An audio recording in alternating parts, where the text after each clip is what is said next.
আসসালামু আলাইকুম দর্শক। আজকে কথা বলবো বর্তমান পরিস্থিতি নিয়ে।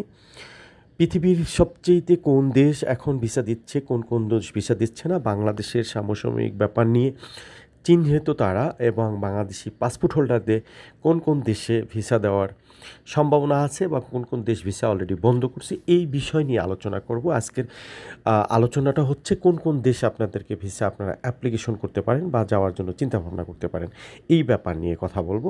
তো ভিডিও জুড়েই এই ধরনের আলোচনা থাকবে। ভিডিওটা কেউ টেনে টেনে বা স্কিপ করবেন না, পুরো ভিডিওটা শুনবেন, তাহলে হয়তো বা আপনাদের কোনো কাজে আসতে পারে। যারা আমার চ্যানেলটা সাবস্ক্রাইব এখনও করেননি তাদেরকে অনুরোধ করব আমার চ্যানেলটা সাবস্ক্রাইব করে যাবেন। যারা করেছেন তাদেরকে অসংখ্য ধন্যবাদ। পাশের বেল আইকনটা একটু অন করে দেবেন, তাহলে হচ্ছে কি নিত্য নতুন ভিডিওটা পেয়ে যাবেন। আমার ভিডিওটা যারা ফেসবুকে দেখতেছেন তাদেরকে অনুরোধ করব একটু লাইক এবং শেয়ার করে যাবেন, একটু সাপোর্ট করে যাবেন এবং ফলো বাটনে একটু প্রেস করে যাবেন। তাহলে হচ্ছে কি আপনাদের উদ্দেশ্যে আমার ভিডিও বানানোটা আগ্রহ একটু বেড়ে যাবে। তো অনুরোধ হলো আমার নতুন পেজটা একটু সবাই একটু সাপোর্ট করবেন, তাহলে হচ্ছে কি আমার যে ভিডিও বানানোর যে একটা স্পিড সেটা হয়তো বেড়ে যাবে বা আগ্রহ প্রকাশ করব বেশি। তো দর্শক চলুন আমরা মূল কথায় যাচ্ছি। মূল কথা হচ্ছে দেখুন, বর্তমান সমসাময়িক ব্যাপারে বাংলাদেশ খুবই এখন একটু খারাপ অবস্থানে যাচ্ছেন। সেই ৫ই আগস্টে যে একটা দল পরিবর্তন হওয়ার পরে কিন্তু উত্তাল ছিল দেশটা, সেটা এখন একটু কাটিয়ে কিন্তু ৩-৪ মাস ভালো অবস্থানেই ছিল, চুপচাপ শান্ত ছিল, মোটামুটি একটা চিন্তাভাবনা ছিল অন্য রকমের। সেইটার জায়গায় থেকে আবার এই ফেব্রুয়ারি মাসে এসে কিন্তু আবার সেই ভয়ানক পরিস্থিতি হয়েছে, যেটা একদম উত্তাল দেশ, জ্বালাও পোড়াও সেই ধরনের। এই বিষয়ে কিন্তু অনেক দেশ চিহ্নিত যে আপনারা হয়তোবা কোনো দেশ থেকে ফেরত আসবেন না, বাংলাদেশের পরিস্থিতি এখন খারাপ। এই বিষয়টা কিন্তু মাথায় রেখেই ভিসার আবেদন করবেন বা কোন দেশে আপনি গেলে আপনার ভিসাটা দিবে এটা চিন্তা ভাবনা করে তারপর একটা প্রিপারেশন নিতে হবে। আদারওয়াইজ হচ্ছে আপনার ডকুমেন্টসের উপরেও কিন্তু বেসিক করতে হবে। বর্তমান পরিস্থিতিতে কিন্তু সবচাইতে গুরুত্বপূর্ণ বিষয় হচ্ছে আপনার ডকুমেন্টস, যে আপনি কেন কোন দেশে যাবেন, কেনই বা আবার ফেরত আসবেন। এই জিনিসটা যদি আপনি ক্লিয়ার করতে পারেন তাহলে কিন্তু আপনার ভিসা পাওয়াটার চান্স থাকবে। আদারওয়াইজ যদি যারা একদম শুধু একটা পাসপোর্ট নিয়ে বসে আছেন বা কেউ আপনাকে ভিসাটা করে দেবে, এই চিন্তাভাবনার মাধ্যমে কিন্তু ভিসাটা এখন হবে না। কারণ হচ্ছে কি, এখন পরিস্থিতি বাংলাদেশের অনুকূলের বাইরে চলে গেছে। দেখেন ছোট দেশ, তাও ভিসা বন্ধ। দুবাইয়ের ভিসা বন্ধ হয়ে গেছে। আপনার সৌদি আরবের যে একটা ভিসা ছিল মাল্টিপল ভিসা 1 ইয়ার্সের, 1 বছরের, সেটাও কিন্তু বন্ধ। ভিসাটা কিন্তু বন্ধ হয়ে গেছে। তো এই যে ধরনের দেখেন কেন বন্ধ করেছে, এটা আমার ব্যক্তিগত ওপিনিয়ন থেকে বলি। হয়তোবা দেশের যে পরিস্থিতি উত্তল বা সেখানে যেয়ে কিন্তু অনেক লোক এখন সৌদি আরব থেকে ব্যাক করতেছেন না। কেন? দেশের অবস্থা খারাপের জন্য সেখানে যেভাবে হোক জীবন বাঁচান ফরজ কথাটা নিয়েই সেখানে সেভাবে যাচ্ছেন। তো এই জন্য কিন্তু হচ্ছে কি, অনেকগুলো দেশ এইভাবে কিন্তু ভিসা দেওয়াটা বন্ধ করে দিচ্ছে, কমিয়ে দিচ্ছে। তো বড় দেশগুলোও কিন্তু আপনাদেরকে নিয়ে, বাংলাদেশি পাসপোর্ট হোল্ডারকে নিয়ে ভাবনার বিষয় আছে, কেন প্রত্যেকটা দেশের অ্যাম্বাসি বাংলাদেশে আছে। তারা কিন্তু প্রতিনিয়ত খবর পাচ্ছে বা বাংলাদেশের পরিস্থিতি এখন কেমন, মানুষ যে আসবে কি না সেটাও কিন্তু তাদের একটা ভাবনার বিষয় হয়ে দাঁড়িয়েছে।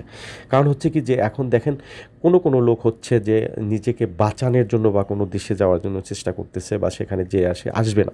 যেমন ইউরোপিয়ান ইউনিয়ন কিন্তু প্রচণ্ড এই ব্যাপারে কিন্তু স্যাটিসফাই থাকে বা একটু কেয়ারফুল থাকে চেনজিন দেশগুলো, যে সেখানে কিন্তু ভিসাটা খুবই চেনজিন ভিসা পাওয়া মানে তো সোনার হরিণের মতো।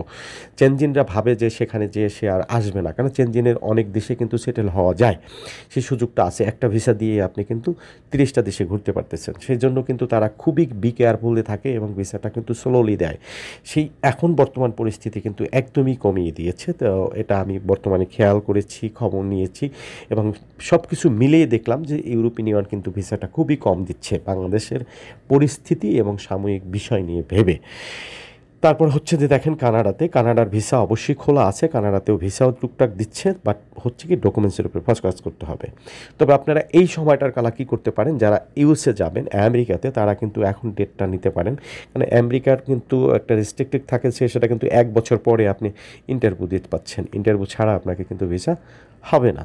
তো সেই ক্ষেত্রে আপনার কী করণীয় আছে, এখন আপনি ডিএস ফর্মটা পূরণ করতে পারেন, ভিসা ফিটা দিয়ে সব কিছু কমপ্লিট করে রেখে বসে থাকতে পারেন ডেটের জন্য। সেটা 5-6 মাস পরে আপনার ডেট পাচ্ছেন, 1 বছর পরে ডেট পাচ্ছেন, তখন কিন্তু ভিসাটা পাওয়ার চান্সেস থাকবে বা এই পরিস্থিতি হয়তো দেশে নাও থাকতে পারে বা ঘুরে দাঁড়াতে পারে বাংলাদেশ। তো আমি আশা করি বাংলাদেশটা ঘুরে দাঁড়াক, এই পরিস্থিতি থেকে বের হয়ে আসুক। এটাই আমি আশা করি বা কাম্য করি।